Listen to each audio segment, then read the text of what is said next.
Are you wondering how to grow a property portfolio? Or perhaps you've seen others amass a portfolio in just a number of years? Well, this video is made perfect for you. In this very video, I share the secrets that others perhaps don't want you to know on how to scale and how to grow a property portfolio. Now make sure you watch this video all the way through to the very end, because we end with a special invitation for you to seriously consider. For those of you that don't know me, my name is Marco. I'm a portfolio landlord, property investor, developer and mentor, and I'm very passionate about investing in residential property. So before we get into the main points of this video, I must apologise. Perhaps you can see the bags under my eyes. My youngest son was up several times throughout the night, and so was my eldest. So I'm operating on very little sleep, but please do bear with me, and I hope and I know you're going to get value from this video. So here's the fact. I've scaled from 2 to 24 properties in only 4 years. If I can do it, so can you. Now, yes, I had some property experience before I started that scaling journey, right? But I didn't have bags of cash. People starting property now have more cash than what I started with. So what I'm trying to say is, don't discount yourself straight away. Don't think, oh, it's impossible to get to that 20 or 30 or 10 or whatever number you want to get to. It's possible. And if you watch this video, you'll understand some of the tactics and some of the strategies that we can employ to scale a property portfolio within a short time frame. So there are 5 things we need to think about when it comes to scaling a property portfolio. Now the first is really obvious, and we're probably going to spend about 10 seconds on here before we move on, and that's money or capital. However, no matter how deep your pockets are, you will run out of funds at some point. So let's move on to number 2. Now before I move on to the second consideration when it comes to scaling a property portfolio, you'll notice that the following 3 considerations revolve around the capital side and property, not any rental income. That's a really important thing to observe and to think about. So let's get into it. So the second thing we need to think about and how to scale a property portfolio is we need to be buying at discounts. We need to be very selective when we're purchasing property. And here's how buying at discounts will allow us to scale a property portfolio faster. So a really easy example to follow with. Let's say a property is worth £200,000. Well, if we can obtain that property for £150,000, upon completion on the very first day of owning this property, we effectively have £50,000 in the bank, £50,000 equity. That's absolutely great. Now we can use this £50,000 to scale our portfolio. Don't get me wrong, we can't typically use all of it, but if we were to refinance or finance at a later date, we can pull out a large percentage of that gain and use that to reinvest in property. So I'll very briefly go over 2 examples on how we can do this. So the first is by buying cash. Let's say we're buying this property for £150,000 cash. Great. As soon as we complete on that deal, we can look to finance this property. So we can approach mortgage lenders and say, hey, would you mind lending us based on the market value, which is £200,000, rather than the purchase price, which was £150,000. And again, if you're using typical buy-to-let, say 75% loan to value, they could effectively lend you, say, £150,000, providing they deem the property worth £200,000, and therefore you have more or less have all your cash out of that particular deal, which is great. You have a free property and you can move on. So that's the first example on how we can do this, by buying cash and financing at a later date. Now it's important to note that some lenders require at least 6 months from completing on the property to financing. That's something you've got to think about. So the second example on how we can do this is we can be buying with a mortgage from the onset. So we're still buying at £150,000, but we're buying with a mortgage. Now 2 years is typically the shortest amount of time we can fix a buy-to-let mortgage in the UK. Yes, there are other niche lenders that will maybe offer 1 year, but 2 years is the standard. So what we can do is we can wait for those 2 years to lapse, and then we can refinance or remortgage. This is just a fancy word for saying we're going to mortgage again, because those 2 years have come up to expiry, which means we need to, or we ought to, fix our mortgage for another duration, for another term. So what we can do in this instance is go back to the lender or even approach a new lender and say, right, well, we purchased this property for £150,000. It was worth £200,000, but you only lent us based on the purchase price, the lower figure. However, this property is now worth £200,000 or even maybe £220,000 with capital growth. Can you lend us based on this new market value and let's, again,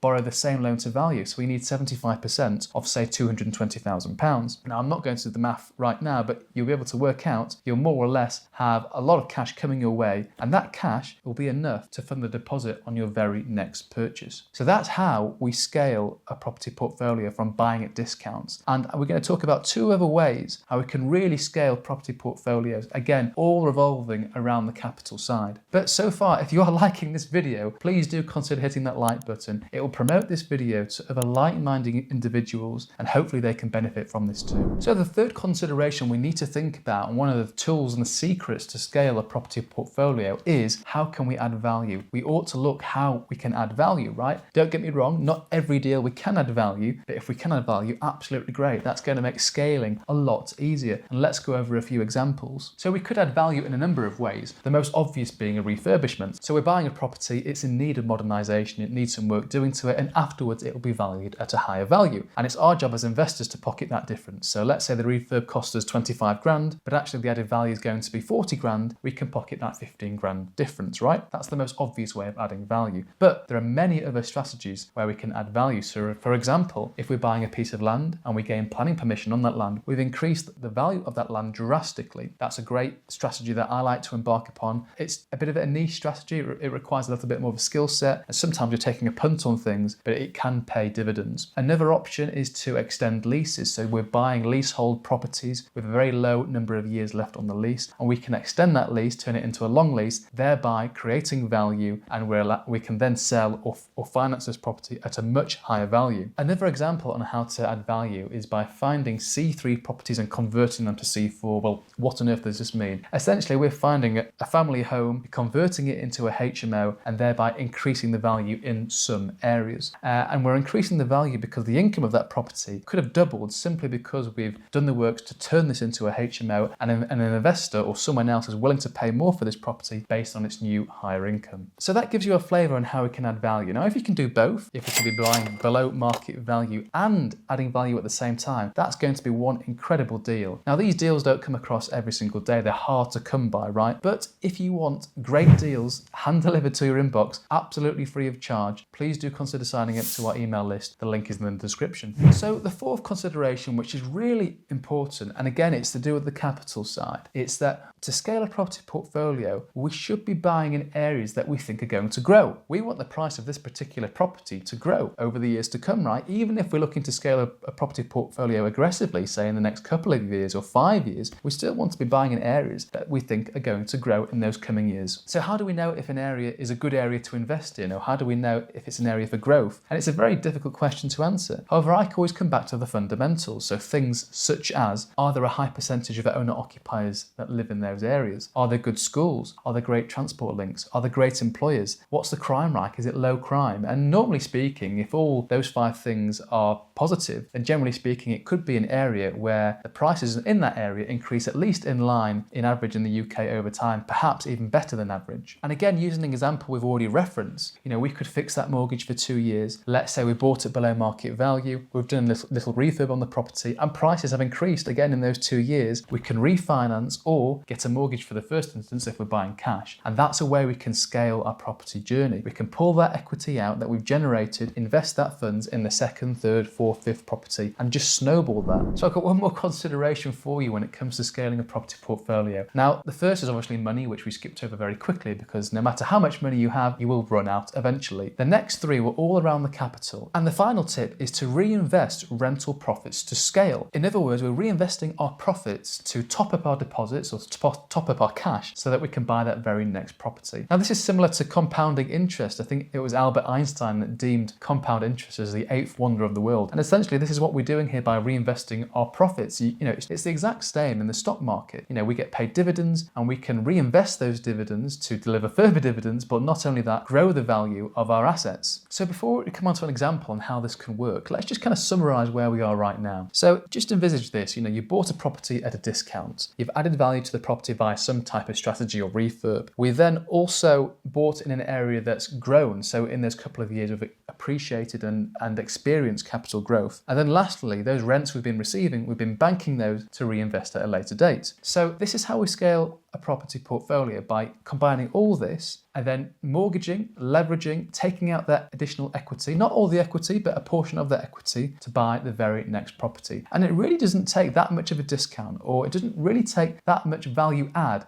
to make this happen. So if you're still struggling to understand this, let's just go over a very brief example together. So let's use the previous example. So a property is worth £200,000, but for some reason we've persuaded the seller to accept our offer of £150,000. So we've banked straight away £50,000 profit. Now, of course, we don't have that cash in our account, but we could do something with that at a later date, so bear with me with this. Now, let's say we've refurbed the property. In fact, we got it so cheap because it needed a refurb and everyone was put off by it. And after the refurb, after all the costs, we've actually netted another 25 grand. So that's absolutely great. So what are we now? We're at 50 grand plus 25 is £75,000. Now, let's just say, for example, we purchased this property with a 2-year fixed term mortgage. And in 2 years, the value of that property is increased, say, to £220,000. So that gain is £20,000. So let's just recap where we are. £50,000 on purchase, £25,000 on the refurb, £20,000 on the capital gain. And let's say throughout those 2 years, we made £10,000 of net rental profits. So let's add all this together. What hypothetically do we have? Well, we've got a £50,000 gain upon completion because we bought it at a discount. We've got a £25,000 gain because we refurbed the property. We've got a £20,000 gain because of the property price has increased within those couple of years. And then we've got finally a £10,000 gain because of the rental income throughout those 2 years. Now, if you add this all together, it's £105,000 that this property is made. Now, we don't necessarily have that in the account, but what we can do is we can then approach a lender and we can say, right, look at all this equity we've got built up in the property, and you're typically allowed to withdraw and to take out 75% of that additional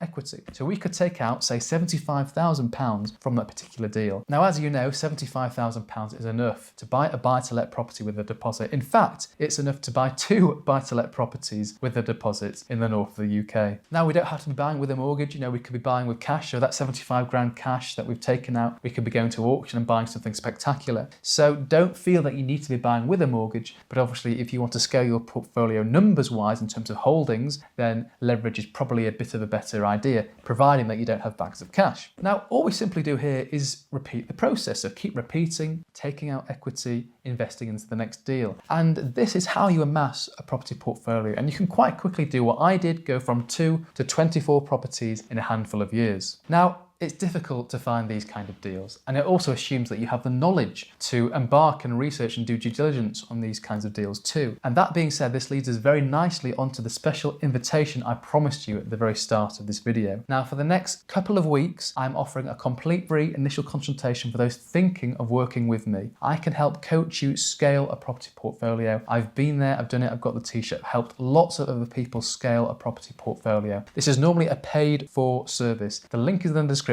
I urge you to consider speaking with me and seeing how I can help you scale your property portfolio today. So, to summarise, 5 things we need to think about when scaling a property portfolio. The first is money, but let's face it, we run out very quickly. The second is buying below market value. The third is adding value. The fourth is to buy in areas with good growth. And the fifth is to reinvest rental profits. So do you have a question? Please do comment below and I will respond to all comments personally. Now I'm going to let YouTube decide what to present and offer you to watch next. And I'd very much love to see you on that very next video. If you haven't already booked your call, the link is in the description. See you soon. Goodbye.